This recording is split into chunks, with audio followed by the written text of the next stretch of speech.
Back here on a Monday with Watertown Mayor Sarah Pierce to talk about a few different things. Pretty much a routine agenda tonight, but I want to talk about the ethics committee that's getting together, and also some issues with homelessness and some meetings that have happened, but also some more complaints that have been coming in. So good to see you, Mayor. Thanks for coming in. Thank you for having me. Routine meeting tonight, just a few things on there. And when it comes to change orders, that seems to be a popular word on the agenda tonight. Change orders of paying more for a project, maybe paying less. I see one where there's a little bit less. Yes, we've got a couple different change orders on the agenda for the council to approve, as you mentioned. There's one project where we're going to be getting money back, so it's always good when you can see that happen. Doesn't happen often, but when it does, we'll take it. I think it was Council Member Schoen had issues with so many change orders, or has that gotten better? I would say, I think we've had less change orders in recent months, so that is definitely a positive thing when people can adhere to the amount that we budgeted for when we move forward with these projects. So I think it's a situation that's gotten better, and again, we've got an item on the agenda tonight where it's a change order, but we're going to be getting money back, so that's a positive thing. Yeah, it's where you bid it out, you expect to pay something, and then the contractor's doing the work, and oh, the screws cost X amount of more, and we need to come back to the city to get that money. Right, which happens. Yeah. Which happens. The Ethics Committee will meet tonight, 4 o'clock. This is the Monday of the council meeting, 4 o'clock tonight before the council meeting. Can you give us an update as to what that meeting is going to be? And apparently the council member, Mr. Olney, is going to be there. Sure, that is what I read from the council member yesterday evening, was that he was going to appear before the ethics board. So this is the ongoing situation with the ethics complaint against Council Member Olney. The issue is left to this council to decide whether or not to move forward with it. Majority of the council, myself included, believed it was important to move forward and see this process to its conclusion. Before we were set to adopt a resolution on this, as anybody who follows along with the meetings would have seen, we received some legal advice from our attorney that said that Councilmember Olney should have the opportunity to appear before the ethics board, share his side of the story. I agree that's an important piece of the puzzle.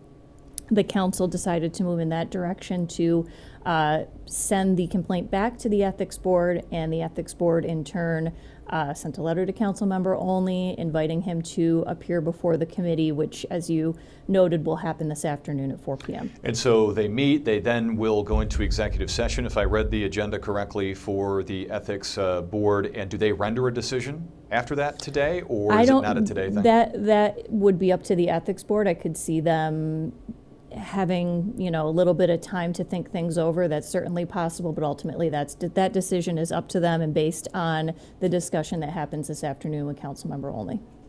Homelessness. Downtown, I've heard from people that live downtown and they walk around and they're scared.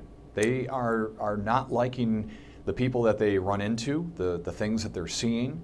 It's different, and you're also seeing unique things now in downtown. Yes, and you described it perfectly, rightfully so, that they're scared of what they're seeing because it's nothing like we've ever seen before in Watertown.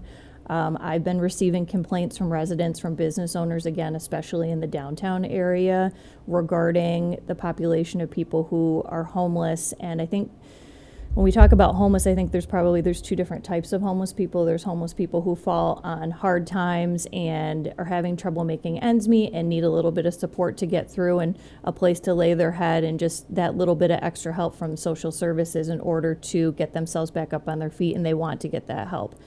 I think what we're seeing now is a small population of people who do not want help. This is for the most of them, I think I think this is the way that they want to live. They don't want to take the steps necessary to get that assistance. And it really is at a point where it is causing major issues in the community when it comes to safety and needles being left around, health issues with, people defecating on public property. And it's really, I guess the word I would use to describe it is unacceptable. And I think we need to take every step possible to let these people know that if you want help, help is available. But if you do not want to take steps to get the help and you're going to continue to conduct yourself in this manner, we can't allow that in the city, because it's really detrimental to the population at large who, expects a certain quality of life here. So it's going to be a continued process to address the issues that we're seeing. I do know that our city manager met with the new county administrator, who indicated that this is priority number one for him in taking this new position. So we'll continue to work with the county on this, and again, get people help if they want the help. If they don't want the help, then Watertown is not the place where you can be acting in such a manner and putting the whole city at risk. Excuse me, the encampment under the Court Street Bridge, if it, I don't know if it's always, I don't know if it disappeared, but it's certainly back with more people. Yes. We're doing a story today. A reporter is going to get video of that today. You've seen video of it recently. What can police do there? They've tried to tell them to move along and not be there, but what can the police do? I think that our police department is doing everything that they are allowed to do under the law to get the individuals who are there to move them along, and again, get them the help that they need. I believe the county DSS has been to visit at least some of those homeless individuals to let them know about the services that are available. But as far as what law enforcement can do, it's letting people know that they are not supposed to be there. They need to move along, and that's one of the things that we're trying to work with our legal counsel on, is what do we need to do within our current city laws to be able to enforce that more stringently. Is it pretty tough on police because they have so many other things to worry about? I don't want to say it's a drain of resources because all this stuff is important, but I'm sure the police would rather be better.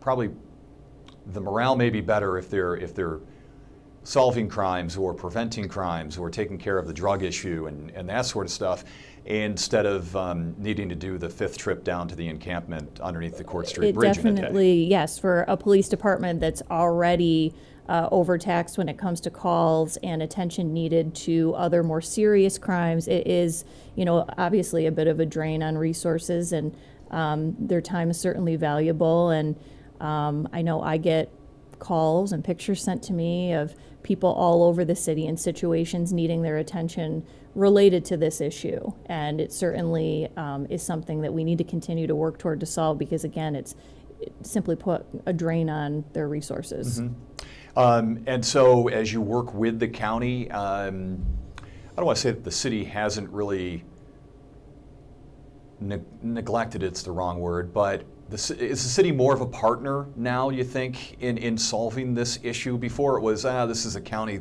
the county has the funds. Well, I think we have to be, because the fact of the matter is this is happening in the city. Certainly we are limited in what we can do because the city does not have a social services department. We don't have those type of resources.